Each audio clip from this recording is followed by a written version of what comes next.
Alright, so during the 80s and 90s, there was a lot of action movies that all shared the same repetitive tropes. These made every single action movie really predictable. These tropes included the protagonist is completely immortal and always has unlimited clip size in his bullets. There's always a female character who likes the protagonist for no other reason than he's the protagonist. There is always an evil character who is evil for no other reason than the fact that he's evil. If you can make sense out of that, then fucking congratulations. And most of all, the protagonist always wins. The fact that all of these are so consistent in every single action movie makes action movies repetitive and boring. However, Total Recall kind of breaks this. Now the thing is, Total Recall doesn't break any of these, but what it does is it kind of gives reason behind it. The reason Total Recall is my favorite action movie in terms of the 80s and 90s is because it gives a reason for every single one of these tropes. It actually gives a legitimate reason as to why it's like this, and it's a really good reason. In order to explain how Total Recall legitimizes all of these tropes, I have to kind of go into detail on the plot itself. Douglas Quaid is an average 30-something who works as a driller in futuristic, I don't know where, so fuck offsville. He looks and sounds like Arnold Schwarzenegger, which is, to be honest, completely unaverage in itself. I mean, if you look at this group of people drilling, and then you look at Arnold Schwarzenegger in the middle, he stands out like a goddamn sore thumb. Anyway, Arnold Quaid is completely bored of his mundane life and his mundane girlfriend, who looks and sounds like Sharon Stone. Okay, stop the music. This one is not as acceptable. I can accept Arnold Schwarzenegger trying to fit into a completely normal society, but I cannot accept someone being bored with Sharon Stone. I mean, if I was banging 90s Sharon Stone, I wouldn't do anything that wasn't banging 90s Sharon Stone. I mean, seriously, look at her. Fucking hell. Anyway, in order to escape this boring life, he goes off and tries the recall program. The recall program is a program that implants 2 weeks worth of memories into you to give you a sort of holiday experience, because traveling by space shuttle is apparently too dangerous in this world. However, he's warned by multiple people not to try it because it's been proven dangerous in the past. Doug Quaid books an appointment and goes in to talk to them about trying the recall program. This is where the movie becomes amazing in terms of if you actually pay attention to what's going on during this. What happens here is he is going into the recall program to try a new life, basically, for 2 weeks. And what happens is they explain to him essentially the entire plot.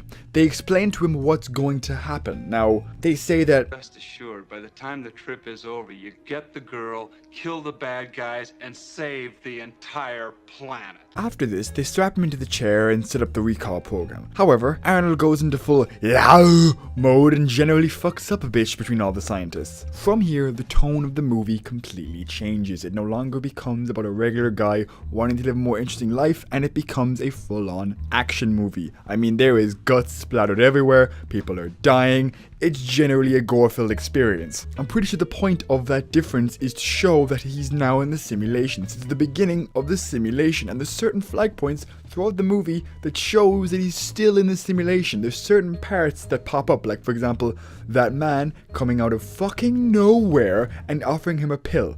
Let me explain it this way. If he didn't come and offer him the pill, they would have captured him anyway. They did not have to have some weird random scientist dude come in and give him a pill. It doesn't make any sense.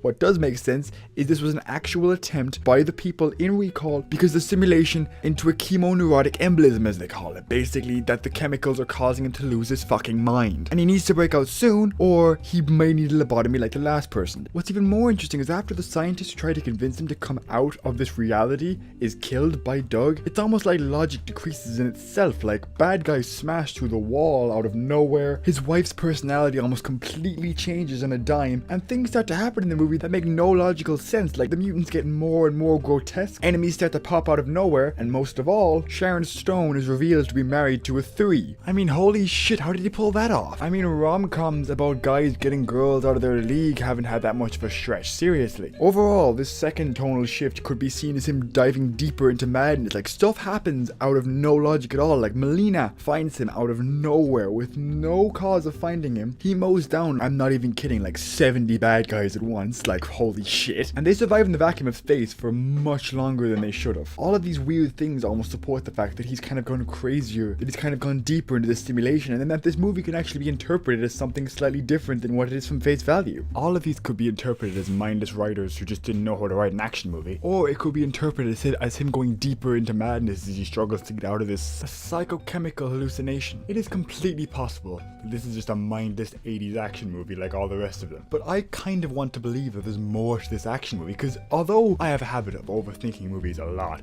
and although I do not think this is like primer levels of overthinking things where you have to like get a fucking pen and paper and a calculator to figure out what the fuck is going on, I do think this movie has some depth, at least. Depth people kind of ignore because of the amount of action in it, and because of other stuff. Now, if you're still unconvinced by my arguments of Total Recall being an underrated yet awesome movie, then let me entice you with some random bullshit in this movie that legitimately does come in. Stuff that includes a three-titted woman, a psychic mutant baby on the belly of a man, and my personal favourite, and this actually exists, a moment where Arnold Schwarzenegger smiles and nods as a second version of Arnold Schwarzenegger pulls a large spherical object from his nose and is screaming.